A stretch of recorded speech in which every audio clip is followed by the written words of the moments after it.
हर movie के अंदर गालियां दी जा रही है, लेकिन जिस छपरी तरीके से शाहिद कपूर गाली देता है उसका लेवल ही कुछ अलग होता है। जब वो कहता है कौन बहन, गाली नहीं देंगे, वो छपरी लेवल पर जाकर जिस तरह से गाली देता है, गाली महसूस होती है और उसे सुनने में मजा आता है। लोग मिस कर रहे थे कि शाहिद कपूर वाला कबीर सिंह कहाँ गया है, क्योंकि बीच में जितनी भी मूवीज आई हैं बंदे ने एक्टिंग अच्छी करी है, लेकिन मूवीज फ्लॉप गई हैं। इसका कमबैक होना ही था जब तक ये दूसरा कबीर वाला पार्ट नहीं लाता। तो ऐसा समझ लें कि इस बार फिर हम शाहिद कपूर को ऐसा कबीर सिंह देखने वाले और उससे भी छपरी लेवल पर जाते हुए देखेंगे।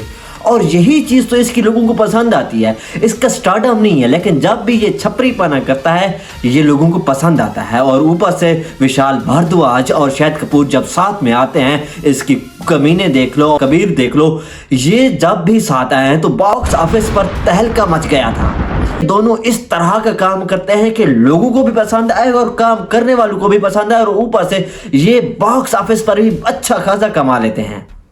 आजकल हम हर मूवी की परफेक्ट कास्ट के बारे में बात करते हैं, लेकिन इसकी कास्ट को देखो, नाना पाटेकर है इसमें वो पुलिस वाले का रोल अदा कर रहे हैं। जिस तरह से उनको शूट किया गया है, जिस तरह से उनका स्टारडम दिखाया जा रहा है कि नाना पाटेकर कितने बड़े एक्टर हैं, उसको जिस तरह से डायलॉग्स दिए गए हैं, कैमरा एंगल दिया गया है, ये सारी चीजें उसका स्टारडम को बताती हैं कि नाना पाटेकर कितना बड़ा एक्टर है। और ऊपर से बंदे ने जिस तरह से परफॉर्म किया है, उसके सामने एक ऐसा बंदा खड़ा है जो कि उस तरह से लोगों को मार देता है, यानी उसके जिस्म से उसकी रूह निकाल देता है। और उसके सामने जब नाना पाटेकर जाता है तो उस बंदे की रूह काम जाती है।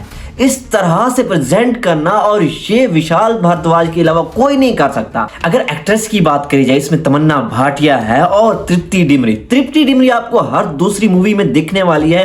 एक टाइम पे मैं ऊब गया था इस लड़की को देखते देखते, लेकिन इस मूवी के अंदर जिस तरह का इसका कैरेक्टर, वो एज अ हीरोइन नहीं है, उसका एक प्रॉपर कैरेक्टर है। शाहिद कपूर के अपोजिट में होगी, उसकी लव स्टोरी में होगी, इनका रिवेंज होगा। ये सारी चीजें एक मूवी में कैसे दिखा सकते हो?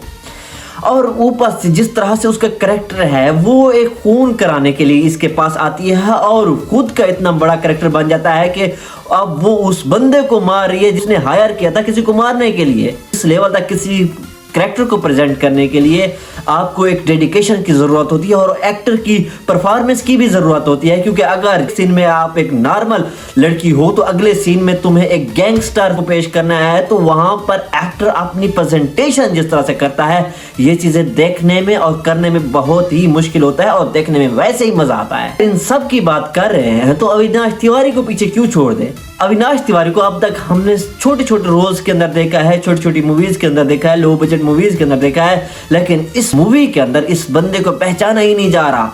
और वो जिस अंदाज से गाली देता है ना भाई, बड़े प्यारे अंदाज से, मजा आ गया।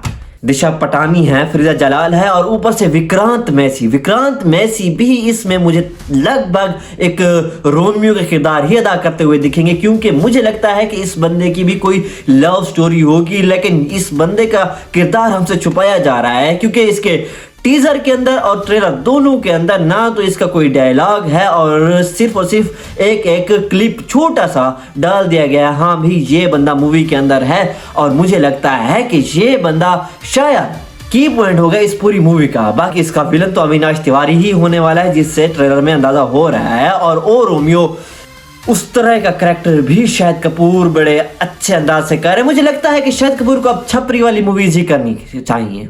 बंदे का ऐसी मूवीज से कम बैक भी हो जाता है, मूवीज कमा भी जाती है और लोगों को पसंद भी आ जाता है। और ऊपर से इसमें जो गाना डाला गया है ट्रेलर के अंदर, एक टाइम पे जब वो कहता है कि वो लड़की एक बारूद है, यानी तुम एक बारूद पर बैठे हुए हो, और उसके आगे जो गाना चलता है, ओहो भाई साहब क्या बताएं आपको। अगर अब तक तुम ये रिव्यू सुन रहे हो तो जाओ ट्रेलर देखो, रिव्यू में क्या रखा है। फिर भी ये थे मेरे ओपिनियन ओ रोमियो के ट्रेलर को लेकर। आपके क्या कहना है इस बारे में मुझे कमेंट में जरूर बताएं, या फिर कुछ भी देख कर सुनकर मजा आया हो तो चैनल को सब्सक्राइब जरूर कर दें।